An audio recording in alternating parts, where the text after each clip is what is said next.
오늘은 마태복음 강해 설교 200번째 시간입니다. 오늘은 너희가 들었으나 라는 제목의 두 번째 말씀 증거하도록 하겠습니다. 우리가 지난주에는요 살인하면 심판을 이라는 말씀을 나눴거든요. 살인하면 심판을 받는다는 것을 너희가 들었으나 라는 말씀이었어요.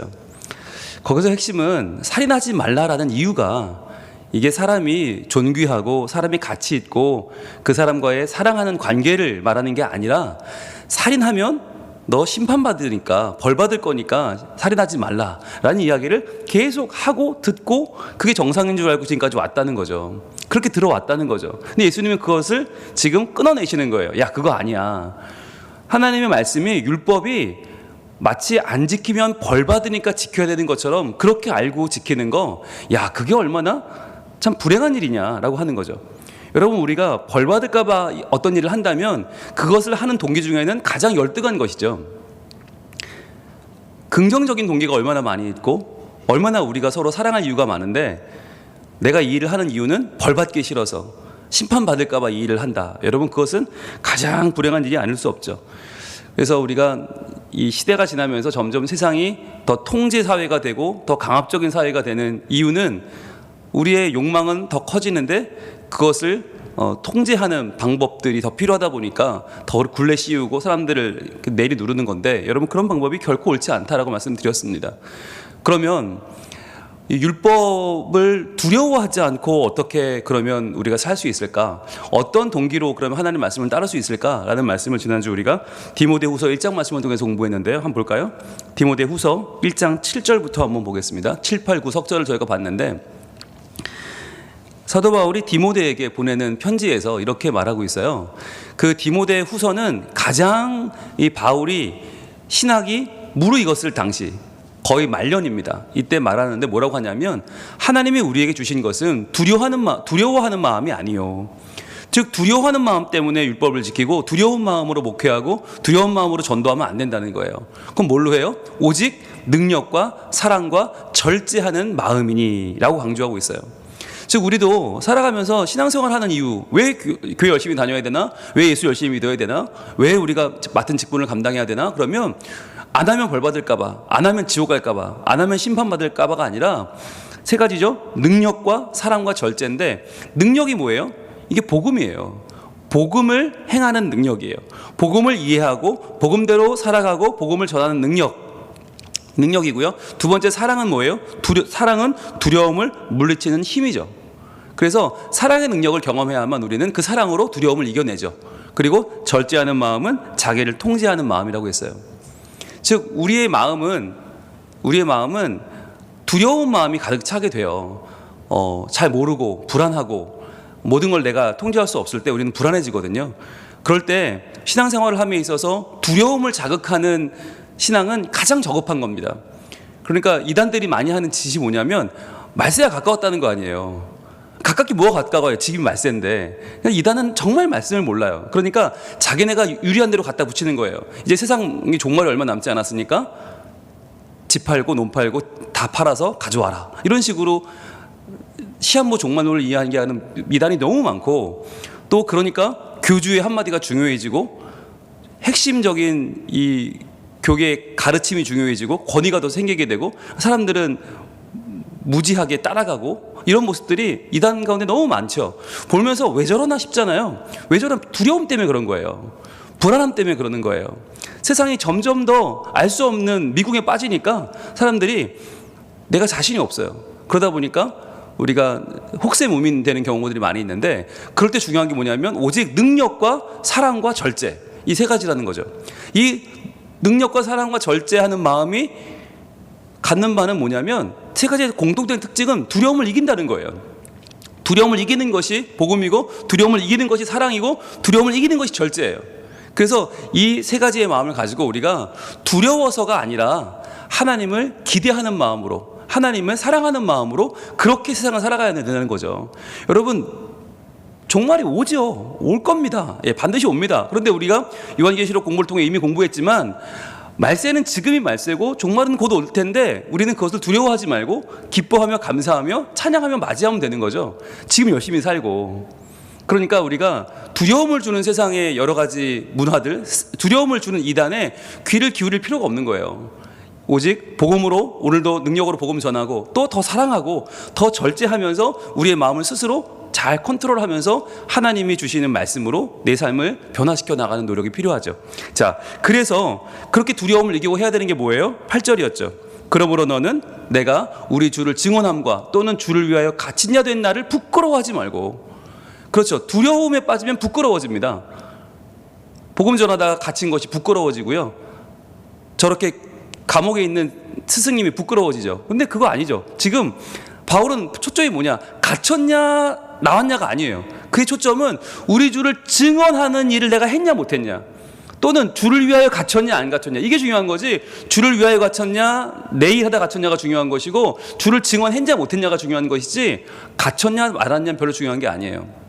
그래서 나를 부끄러워하지 말아라. 자, 그러면서 뭐라고 해요? 하나님의 능력을 따라 복음과 함께 고난을 받으라 라고 말하고 있어요. 이거는요, 감옥에 갇힌 사람 외에는 할 수 없는 말인 것 같아요. 감옥에 갇힌 나 부끄러워하지 말고, 너도 밖에 있지만 너도 고난을 함께 복음과 함께 받아야 된다. 그 길을 선택하라는 거잖아요. 그러니까 하나님의 능력을 따라서 감옥에서 나오게 기도하라는 게 아니라, 감옥에서 나도 잘 있을 테니까 너도 고난을 받은 길을 선택하고 너도 지금 그 길을 가라는 거 아니에요. 얼마나 중요한 말씀이에요. 그죠?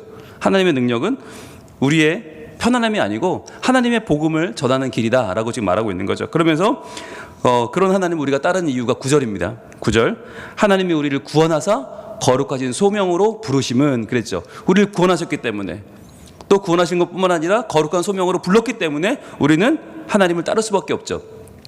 그런데 그것은 우리의 행위대로 하심이 아니라고 했어요. 네, 우리 행위대로 하면 우리는 다 부르지 말아야죠. 우리는 다 제외해야죠. 그러나 우리를 불러주시고 하나님 뜻대로 사용해 주시죠. 왜냐하면 오직 자기의 뜻과 영원전부터 그리스도 예수 안에서 우리에게 주신 은혜 때문에 하셨다. 우리의 행위 때문이 아니라 하나님의 뜻대로, 그리고 그리스도 안에서 우리에게 주신 은혜대로 이 일을 하셨다라고 주님 말씀하고 계십니다. 그래서 우리가 지난주에 이 말씀을 통해서 심판받을까 봐 살인하지 않는 게 아니라, 살인하지 않는 것이 하나님을 더욱 사랑하는 길이요, 살인하지 않는 것이 하나님이 그렇게 사랑하시는 우리 서로를 더욱더 복되게 하는 길이요, 그렇게 사는 것이 우리가 하나님 주신 삶을 더 풍성하게 누리고 복음을 증거하고 잃어버린 생명을 구원하는 길이기 때문에 더욱 사랑해야 된다라는 말씀을 지난주에 나눴습니다. 자, 이제 오늘은 다시 한번 이 말씀을 우리가 읽고 오늘 본문 가운데에서 이제 마지막 은혜를 받으려고 하는데요. 오늘 5장 21절 말씀을 다시 한번 읽어봅니다. 마태복음 5장 21절 시작. 옛사람에게 말한 바 살인하지 말라. 누구든지 살인하면 심판을 받게 되리라 하였다는 것을 너희가 들었으나. 아멘. 여기서 이제 오늘은 너희가 들었으나라고 하는 마지막 부분을 볼 것입니다. 우리가 21절을 처음 들어왔을 때 이미 너희가 들었으나라는 말씀을 봤어요. 그렇게 시작했어요. 자, 그런데 이 말씀으로 오늘 다시 돌아와서 두 번째 너희가 들었으나를 왜 오늘 이 말씀을 듣고 있느냐, 의미가 있어요. 자, 오늘이 어떤 날이에요? 오늘이 마태복음 강해 설교 200번째 날이에요. 200번째 날. 네. 여러분 100번째 기억나세요? 우리가 3년 전에 100번째 했을 때 너무너무 기뻤어요. 왜냐하면 우리가 마태복음을 강해를 한다 했을 때 28장까지 있으니까 뭐 몇 번이나 할 수 있을까 생각을 했었는데 100번을 했단 말이죠. 근데 100번을 했는데도 아직 진도를 많이 나가지 않았어요. 그러니까 그만큼 말씀을 충실하게 받고 정말 하나하나 나노로 쪼개면서 그 말씀의 의미를 받고, 게다가 또 마태복음을 그동안 강해를 많이 듣긴 했지만 복음이라는 측면에서, 복음이라는 우리를 살리는 은혜의 말씀, 우리에게 오시는 복음이라는 측면에서 말씀을 풀어갔던 아마 저도 경험이 없었고 여러분도 들으신 경험이 없었을 거예요. 그래서 100번째 설교를 했을 때 너무 좋아서 제가 떡을 냈습니다. 예, 기억하실 겁니다. 떡을 냈습니다. 100번째 설교하는 그날에 수요예배 때 떡을 다 나눠 먹었는데, 그런데 200번째는 어떤가? 200번째는 그럼 왜 떡을 안 했나? 예, 200번째는 제가 피자를 낼까 치킨을 낼까 고민하다 안 했습니다. 왜 안 했냐면 오늘 말씀 때문이에요. 오늘 말씀이에요. 이 말씀을 제가 원래는 오늘 졸업을 하고 지난주로 끝내고 오늘 22절로 들어가려고 했던 날이에요. 새롭게 말씀을 시작하려고 했었는데 한 주간 묵상을 하는데 이 말씀을 제가 이게 넘어갈 수가 없는 거예요. 이제 버리고 가야 되는데 버려지지가 않아요. 계속 머물러 있는 거예요. 왜냐하면 바로 너희가 들었으나라고 하는 이 한마디가 계속 제 마음을 붙잡았어요. 뭐냐면 야 200번 설교한 게 자랑이냐? 야 마태복음을 200번 들은 게 자랑이냐? 200번 너희가 그러면 봤으면 그래 그럼 뭐가 달라졌는데? 라고 물으시는 것 같은 거예요. 제가 항상 그런 얘기를 하거든요. 주일, 수요, 새벽은 다 느낌이 좀 다르다.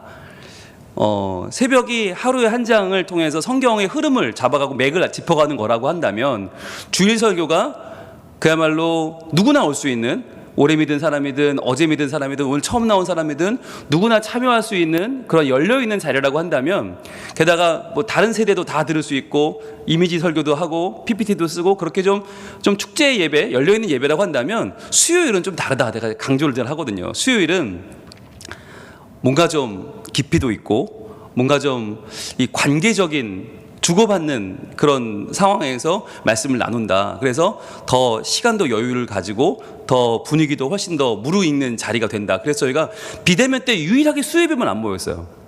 네, 이 마태복음 강해만 멈췄어요. 비대면 할 때 이거는 할 수가 없겠더라고요. 안 보고는 못 하겠더라고요. 그래서 다른 설교는 다 했는데 수요예배는 안 모였잖아요.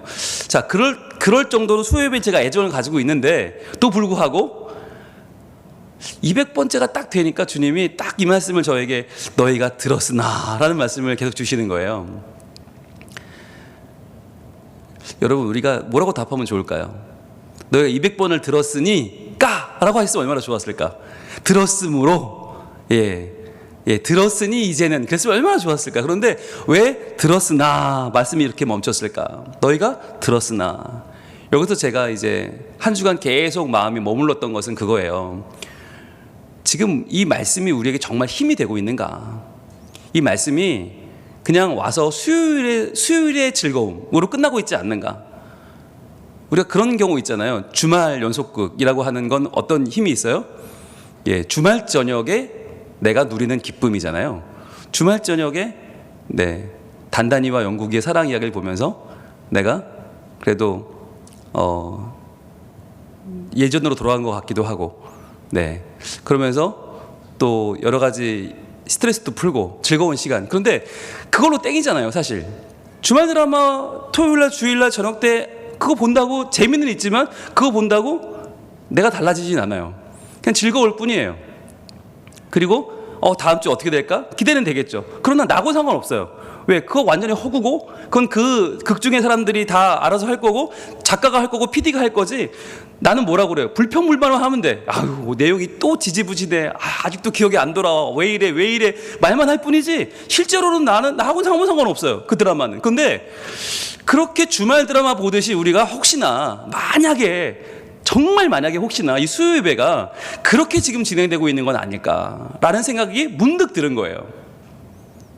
마치 저는 이 주말 드라마 PD처럼 어떻게 진행해야 사람들이 좋아할까? 어떻게 이걸 풀어나가면 사람들이 기뻐할까? 어떻게 하면 울고 웃으며 이야기가 잘 진행이 될까를 저는 마치 작가와 PD의 마음으로 준비를 하고 있는 건 아닐까? 또 여러분들은 수요일날 오시면서 오늘은 또 어떤 말씀을 들을까? 그래 재미있고 유익하고 은혜가 되고 눈물도 나고 감동이 있겠지? 이런 마음으로 오시는 게 물론 좋은 거지만 그런 걸로만 딱 끝나버렸던 모습은 아닐까? 혹시나 그런 걱정이 좀 들었어요. 그런 조금 자기 성찰 좀 하게 됐어요. 그래서 지난 200번의 설교가 지난 수요 예배가 과연 우리가 듣고 들은 만큼 성장하고 들은 만큼 변화되고 들은 만큼 완전히 다른 사람이 돼서 정말 수요 예배를 200번 나온 사람을 우리 주변에서 보고 당신 뭐 때문에 이렇게 달라진 거야? 당신 대체 뭘 한 거야? 라고 우리에게 묻는 사람이 과연 한 명이라도 있는가? 단적으로 저만 해도 200번을 마태복음을 설교했는데 과연 저를 보고 다른 분이 어이구 분홍 목사님 한 6년간 마태복음 강해 설교 하시더니 완전히 딴 사람 됐어요. 너무 훌륭해서 눈부셔서 못 보이겠어요. 이런 분 한 명도 없거든요. 제가 저를 봐도 여전히 모자라고 부족하고 여전히 저는 참 갈 길도 먼 아직까지 정말 너무나 많은 단점과 약점을 가지고 있는 사람이더라고요. 그러니까 참 고민이 되는 거예요. 이게 한 200번쯤 했으면 저도 여러분도 완전히 달라져서 뭔가 눈에 띄는 하나의 정점을 찍었으면 얼마나 좋았을까. 그런데 이거 왜 그럴까? 그렇지 않고 있다면 만약에 왜 그럴까라고 하는 생각을 하게 된 거예요. 그러면서 오늘 들었으나라고 하는 이 한마디가 정말 우리에겐 필요하구나. 정말 필요하구나. 그냥 여기서 이제 21절 끝나고 21절 자 그다음 23절 가는 게 중요한 게 아니라 한 번쯤은 멈춰 설 필요가 있는 거예요. 들었으나라는 말씀에서 말씀이 얼마나 좋은 건데, 말씀이 생명인데, 말씀이 우리를 살리는 하나님의 음성인데 들었으나라고 하면 이쯤에서 한 번쯤 멈춰야 돼요. 그래서 멈추고 우리를 돌아보는 시간을 한번 가져야겠다. 그래서 200번째 말씀이 축하하고 축복하고 격려하고 잔치하는 자리가 아니라 이제 100번째는 그렇게 잔치했으니까 200번째는 좀 돌아보자. 돌아보고 과연 내가 이 말씀이 정말 나를 움직이고 있는가? 내가 이 말씀에 헌신하고 있는가? 내가 이 말씀의 사람으로 살아가고 있는가를 한번 정말 냉철하게 돌아봐야 되겠다는 생각을 하게 된 거예요. 그래서 우리가 오늘 말씀을 좀 만나려고 하는데 야고보서 1장으로 한번 가보겠습니다. 야고보서 1장.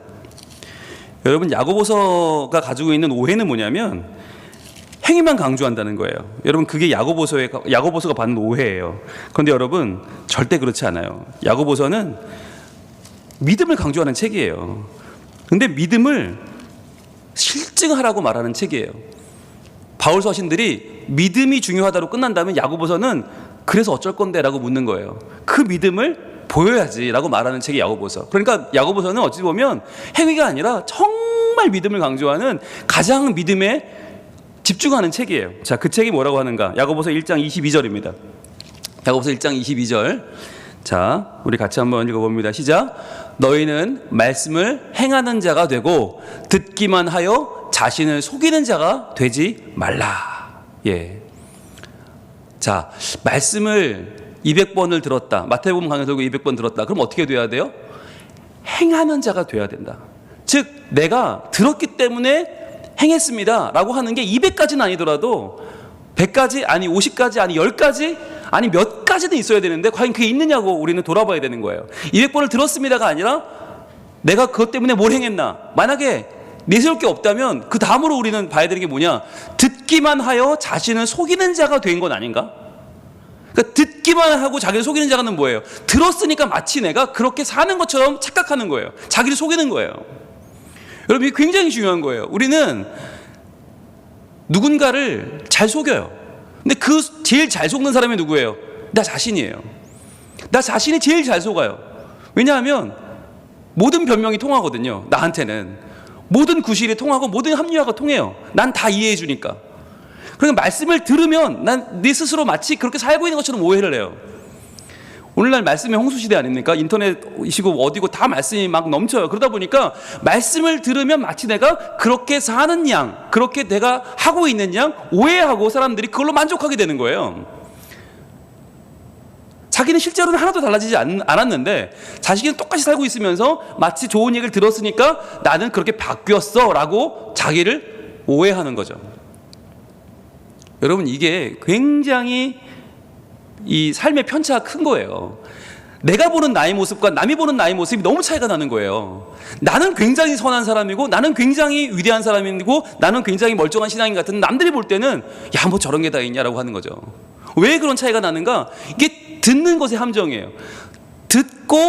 듣기만 하여 자기를 속이고 살아가니까 이게 더 이상 삶에 변화가 없는 거죠. 정체되어 있는 거죠.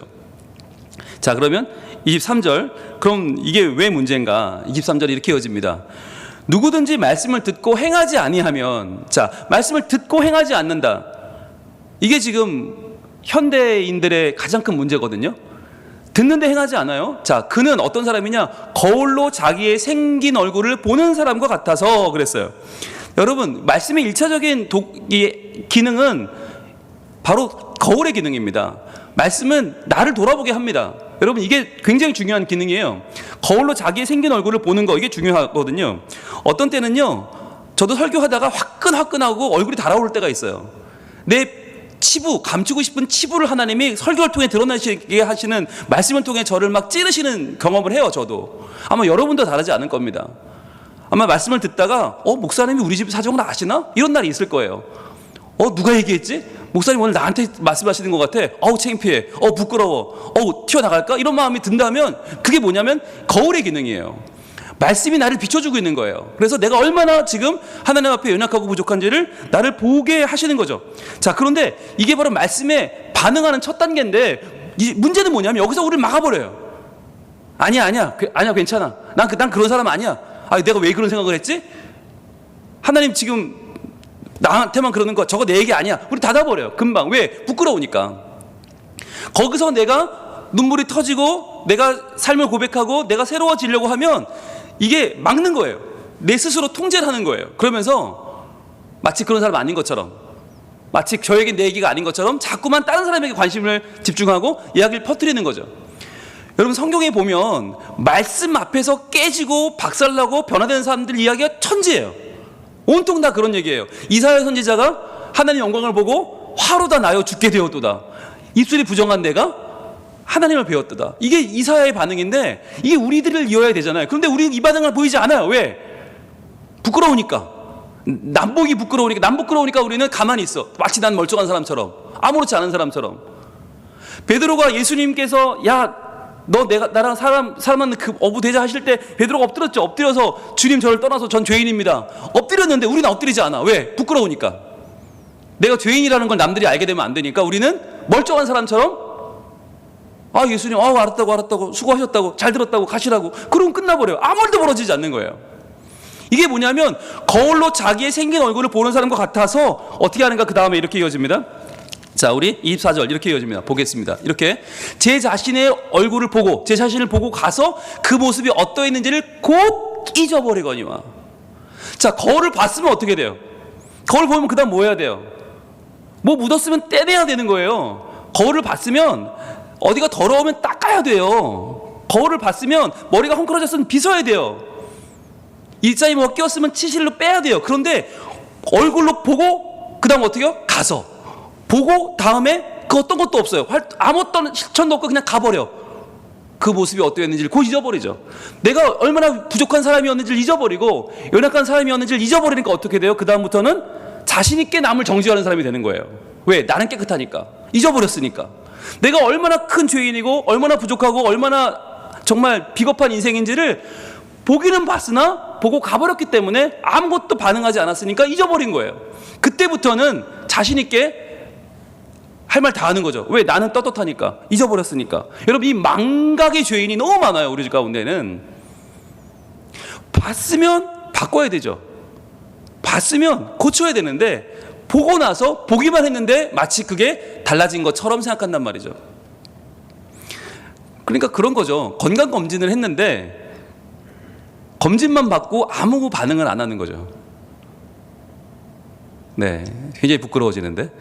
저도 건강검진을 하면 좋은 소리 못 듣거든요. 그날부터 달라져야 되는데 만약에 제가 그 결과지를 보고 안 좋구나. 이거 어떡해. 그리고는 똑같이 산다. 그러면 어떻게 될까요? 다음에 가면 또 똑같은 소리를 듣겠죠. 네, 그래서 제가 지난번에는 운동은 못했지만 약은 잘 먹었어요. 약은 꼬박꼬박 먹었어요. 그랬더니 좋은 소리 들었어요. 약이라도 잘 드셔도 다행이다 그러시면서 이제 운동도 할 겁니다. 여러분, 우리가 인생이 마치 의사 선생님 만날 때는 정말 잘할 것 같이 하지만 그렇지 않잖아요. 그 의사 선생님이 저한테 그런 말씀 하시더라고요. 저 앞에 문이 보이십니까? 예, 보입니다. 저 문이 망각의 문입니다. 저 문만 나가면 다 잊어버리더라고요. 그러시는 거예요. 여기선 다 하겠다고 그래놓고 저 문만 나가면 다 잊어버린대. 예, 근데 여러분, 망각의 문이 또 있더라고요. 예, 우리 예배당 문도 망각의 문이에요. 여기서는 할 것 같아요. 여기서는 다 할 것 같아요. 그런데 나가면서 잊어버려요. 자연스럽게 잊어버려요. 예, 다 잊어버리죠. 그러니까 제가 의사 선생님들의 답답한 마음을 좀 알 것 같습니다. 네, 저도 말썽 많은 환자지만, 네, 여러분 한번 돌아보시길 바라요. 나는 과연 하나님 앞에 말썽 많은 환자는 아닌가, 말썽 많은 신자는 아닌가, 한번 돌아보시면 좋겠어요. 분명히 봤으면 달라져야 되는데 안 달라져요. 맨날 똑같아요. 신기하죠. 안 달라져요. 그렇게 말씀을 듣는데 안 달라져요. 신기한 거예요. 그 위대한 말씀을 그렇게 정기적으로 듣는데 그렇게 안 달라질 수 있을까? 예. 여러분, 참 우리는 놀라운 존재죠. 어찌 보면 이게 기적이죠. 하나님의 말씀은 이렇게 쏟아져 내리는데 우리는 바뀌지 않는 게 기적이죠. 그래서 참 이럴 때 우리가 잊어버리는 사람들에게 나타나는 상황을 좀 점검할 필요가 있어요. 왜냐하면 이거를 점검 안 하면 우리가 계속 그렇게 살아가면서도 그게 정상인 줄 알기 때문인데요. 자, 그러면 한번 보겠습니다. 우리가 듣는 것에만 익숙할 때 어떤 현상이 일어날까? 세 가지로 제가 정리를 한번 해봤어요. 듣기만 하는 게 익숙해질 때, 그러니까 듣기만 하는 게 아무렇지 않아질 때 과연 어떤 우리의 삶이 어떻게 변하게 되는가? 네, 여러분 잘 한번 보세요. 첫 번째는요, 영적인 비만 현상이 일어나게 됩니다. 예, 영적인 비만. 여러분, 비만이 왜 일어나는지 아시죠? 많이 먹고 움직이지 않으면 비만이 돼요. 네, 움직이지 않는 사람이 적게나 먹으면 괜찮아. 적게나 먹고 안 움직이면 그나마 비만까지 안 돼요. 그런데 먹기는 많이 먹는데 안 움직여. 그러면 이게 어떻게 돼요? 그게 다 몸에 쌓이죠. 근데 먹을 땐 좋은 거였지만, 영양소지만 이게 몸에 쌓이면 독소가 되죠. 그럼 몸에 독이 쌓이니까 이게 비만이 되는 거잖아요. 그러니까 여러분, 차라리 안 할 거면 안 듣는 것도 괜찮아요. 네, 이거 너무 심한 말인가요? 듣기라도 해야 되나요? 듣고 안 하면 이게 비만이 돼요.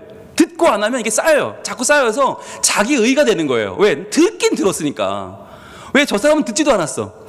저 사람은 안 듣고 안 해. 난 듣고 안 해. 여러분, 뭐 차이가 있나요? 하나도 없어요. 하나님 앞에서 안 듣고 안 하나 듣고 안 하나 하나 차이가 없는데, 우리는 듣고 안 하면서 이걸 나의 자기 의로 알아요. 난 듣긴 들었잖아. 난 수예배는 드렸잖아. 난 설교는 들었잖아. 그러니까 마치 그걸로 된 것처럼 착각을 해요. 그런데 이게 들었는데 안 하니까 쌓인단 말이죠. 쌓여서 결국은 이것이 나를 영적인 콜레스테롤이 쌓이게 되고, 이게 내가 영적인 고혈압이 오고, 영적인 당뇨가 오고, 영적인 질병 덩어리가 되는 거잖아요. 그래서 이게 심각한 문제를 일으켜요. 그래서 우리가 한번 돌아봐야 돼요. 내가 정말 이 들은 만큼 이 말씀의 에너지를 소화하고 있는가, 영적 비변으로 가고 있는 건 아닌가. 두 번째, 자, 이중적인 신자가 됩니다. 이중적인 신자. 여러분, 이게 무슨 얘기냐면, 처음에는요, 사람이 이 말씀을 들을 때 부끄러워요. 찔려요. 아우, 내가 오늘 저렇게 못 살고 있는데, 저런 말씀을 주셨네. 어떻게, 정말 어떻게, 나는 하나님 앞에 사람도 아니야. 난 정말 죽어야 돼. 이런 마음이 들어요. 말씀을 들을 때 굉장히 부끄럽고, 굉장히 내 정말 치가 떨리고, 이 벌레 같은 존재인 나에 대해서 정말 막 정말 살려두고 싶지 않은 마음이 들어요. 너무 부끄러우니까. 그런데 여러분, 그게 이제 그러고 나서 안 바뀌어. 그러고 나서 안 고쳐. 그러고 나서 똑같이 살면 어떻게 될까요? 다음번에 똑같은 말씀을 들을 때 조금 덜 아파요. 무뎌지는 거죠. 그러다가 조금 더 들으면 어떻게 돼요? 우리는 놀라운 적응의 동물이라 거의 우리는 밀림에 사는 하이에나처럼 적응을 잘해요. 그러니까 이제 말씀을 들어도 아무렇지 않아요. 난 달라지지 않았는데 이 말씀을 들어도 아무런 고통이 없고 아무런 가책이 들지 않아. 왜일까요? 네, 이미 이중적으로 사는 게 익숙해져 버렸어요. 말씀을 들을 때는 말씀대로 사는 것처럼 행동하지만 돌아서는 사람이 어떻게 다 그렇게 살아? 어떻게 사람이 저렇게 말씀대로 잘 살아? 못해. 난 안 돼. 안 되는 건 이미 안 되는 건 노력하지 말자. 안 되는 거 신경 쓰지 말자. 그냥 난 나대로 살자라고 그냥 이렇게 딱 갈라져 버리니까 교회에서 말씀을 들을 때 나와 일상생활 사는 내가 두 사람이 되네. 지킬박사와 하이드로 사는 거예요. 근데 그게 너무 익숙해지는 거예요. 그러니까 이중적인 삶이 자리를 잡는 거죠, 그냥. 그러니까 교회 오면 친절하고, 교회 오면 아주 멋지고, 교회 오면 아주 나이스한 사람인데, 집에 가면 폭군이 되고, 직장에 가면 갑질을 하고, 사람들을 시비 걸면 싸움 걸고, 이런 사람이 되는 거예요. 왜 그런가? 이 이중적인 삶이 너무나 자연스럽게 익숙해져 버렸기 때문이에요. 그래서 여러분, 이게 이렇게 되기 전에 빨리 말씀을 듣고 아프고 눈물 나고 회개한 마음을 주실 때 회개를 하고 새로워져야 되는 거예요. 그러지 않으면 이게 굳어버리면 정말 가증스러운 인간인 거죠. 하나님 보실 때 눈 뜨고 볼 수 없는 정말 너무너무 가증스러운 인간이 될 수밖에 없는 거죠. 세 번째는 지적 만족에 빠집니다. 지적인 만족에 빠지는데 이게 굉장히 큰 문제예요. 왜냐하면 여러분, 성경이 우리가 이제 하루 한 장 공부를 해보셔 아시겠지만 성경이 굉장히 많은 주제를 다루고 있습니다. 정말 우리 삶에 거의 빠지는 부분이 하나도 없어요. 성경을 연구하면 재밌어요. 성경 공부를 하면 재밌고, 이게 모르던 걸 알게 되고, 막 원어도 막 알게 되고, 성경의 뜻을 알게 되면 그야말로 막 성경의 흐름이 보이고 맥이 잡히고 너무너무 신나고 재밌어요. 자, 그런데 아는 건 많아졌는데 실제로 내가 달라지지 않으면 어떻게 될까요? 머리만 큰 아이가 되는 거죠. 지적인 만족에 빠지면서 마치 다 된 것처럼, 나는 이미 다 신앙생활을 졸업한 것처럼, 이미 나는 훌륭한 사람인 것처럼 오해하게 되고, 지적인 허영은 뭐에 빠져요? 사변적인 신앙이 된단 말이죠. 사변, 뜬구름 잡는 이야기들. 그러니까 만날 때마다 자꾸 엉뚱한 소리를 해. 자꾸 이해 못할 소리를 해. 자꾸 넌 이런 거 아니야? 이런 거 들어봤냐? 이러면서 자꾸 말도 안 되는 소리를, 삶에 아무런 도움이 안 되는 소리를 막, 그게 이제 허영심이거든요. 지적인 만족에 빠진 사변적인 허영심. 그러다 보면 그걸 뭘로 가나? 교만으로 갈 수밖에 없어요. 필연적으로 교만해집니다. 왜? 나는 아는데 넌 모르니까. 네가 모르는 걸 나는 아니까 이 사람은 필시 교만해지고, 마치 내가 듣는 설교가 나인 양, 내가 듣는 말씀이 나인 양 오해하고 착각하고 살게 되는 거죠. 여러분, 그런데 이 세 가지, 이 영적인 비만에 빠진 사람, 이중적인 신자로 사는 사람, 지적인 만족에 빠진 사람이 누구를 보여주는 것 같으세요? 네, 여기서 중요한데 여기서 손가락을 잘못 가리키면 그분은 시험에 들고 이제 다시는 교회 안 나오시죠. 자, 여러분, 이 세 가지가 누구냐면 바로 예수님 당시에 지금 예수님 주변을 탐색하고 있는 바리새인들이 모습이 딱 이런 거예요. 이 바리새인들이 지금 영적으로는 비만에 빠져 있고, 이중적인 모습을 보이고 있고, 지적인 만족에 빠져서 예수님께 시비 걸고 예수님을 말씀으로 걸려 넘어지게 하려고 하고 자꾸만 딴지를 거는 짓을 딱 그 바리새인들이 하고 있는 거예요. 근데 여러분, 바리새인들에게는 소망이 있어요, 없어요? 없어요. 이 사람에게 지금 겉모습은 아무 멀쩡해요. 너무 문제가 없어요. 근데 예수님은 그들에게 복음조차 전하지 않아요. 왜? 소망이 없는 거예요. 차라리 창기나, 차라리 저 세리나, 차라리 죄인들은요, 지가 약한 줄 알고 지가 못난 줄 알아요. 그래서 하나님이 없으면 안 된다는 걸 알아요. 그러니까 저 죄인들은 하나님을 바라보고 긍휼히 여겨 달라고 소원하고 손을 내밀어요. 그런데 바리새인은 그게 없어요. 아무것도 안 하는 거예요. 아무것도 안 하면서 마치 다 가진 양, 다 된 양. 그러니까 하나님 필요 없지. 내가 율법인데, 내가 율법을 달달 외우고 율법을 많이 썼고 율법을 많이 아니까 마치 그 율법대로 사는 것처럼 오해하고 착각해서 자기는 아무도 필요 없어. 하나님도 필요 없어. 그러니까 하나님으로 오신 예수님이 필요 없는 거죠. 걸리적거리는 거죠. 내가 하나님의 말씀이고 내가 율법이고 내가 하나님인데 누가 하나님 아들이래? 난 모르는데 죽여. 그래 죽이는 거예요. 여러분, 이게 뭐냐면 예수님은 오셨는데 그분을 알아보는 눈이 없는 거예요. 왜? 내가 듣기만 하고 영적인 비만에 빠져 있고 이중적인 신앙생활을 하고 있고 내가 지적인 허영에 빠져 있고 지적인 만족에 빠져 있으니까 눈이 가려워서 하나님을 볼 수 없는 거예요.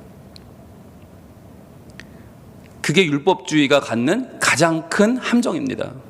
그래서 저는요, 이 200번의 설교를 돌아보게 되었어요. 과연 나는 달라졌나?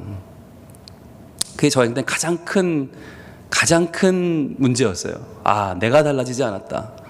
이게 가장 큰 저는 이 함정이었어요. 그래서 200번을 설교하면서 제가 너무 교만했다. 마치 복음을 다 아는 양, 나는 다 이대로 사는 양, 마치 저는 이미 득도한 것처럼 여러분에게 강요하고 강조하고 여러분에게 마치 저는 다 된 것처럼 졸업한 것처럼 여러분에게 그렇게 설교하지 않았나라는 저를 돌아보게 되었어요. 그래서 여러분, 그렇게 설교했던 것을 제가 사과를 드리고 회개합니다. 여러분, 이 자리에 우리 모두가 필요한 게 있다면 뭘까요? 은혜입니다. 여러분, 다시 한번 우리가 은혜의 자리로 돌아가길 소망합니다. 200번 들은 거 다 잊어버리세요. 다음 주 201번째 시작할 텐데 여러분, 201번째라고 생각하지 마시고 처음이라고 생각해도 좋을 것 같아요. 다시금 말씀 앞에 선다. 다시 은혜 앞에 선다. 내가 그동안 정말 말씀을 듣기만 하고 그 말씀대로 살지 못했던 내 모습이 조금이라도 있었다면 여러분, 이 자리에서 다 오늘 내려놓고 회개하고 하나님의 은혜를 구하기를 원합니다. 여러분, 은혜입니다. 이렇게 달라지지 않는데 또 말씀을 주시잖아요. 다음 주에 또 주실 거예요. 201번째 말씀을 또 주실 거란 말이죠. 그게 은혜예요. 또 주실 거예요. 또 주실 거예요. 아무리 우리가 못난 모습으로 맴돌아도 마치 듣기만 하고도 자기를 속이는 자처럼 살아도 하나님 또 주실 거예요. 그게 뭐냐면 하나님 포기하지 않는 거예요. 또 씨를 뿌리는 거예요. 또 뿌려요. 그래서 그 씨가 잘 정착만 되면 놀라운 은혜가 생길 것을 하나님은 아시기 때문에 포기하지 않으시는 거예요. 이 시간 우리가 찬양할 때 은혜로다, 은혜로다 이 찬양을 하면서 다시 한번 이 수요일 나와서 들을 수 있는 게 은혜고, 변하지 않는 나에게 또 말씀을 주시는 것도 은혜고, 그 말씀을 전하게 하심도 은혜고, 그 말씀을 우리가 돌아보게 하시는 것도 은혜입니다. 그러니 이제 이 말씀대로 사는 은혜도 허락해 주시고, 이 말씀대로 제가 부끄러워할 수 있는 은혜도 주시고, 이중적인 삶이 아니라 이렇게 안 살면서 멀쩡해 보이는 내 이 완악한 심령을 하나님 열어주시고 내려놓게 하시고 깨부셔주셔서 온전히 하나님의 은혜로 더 깊이 들어가는 제가 되게 하여 주시옵소서. 이 시간에 우리의 교만을 내려놓고 하나님의 은혜를 구하는 시간을 갖겠습니다. 찬양하겠습니다.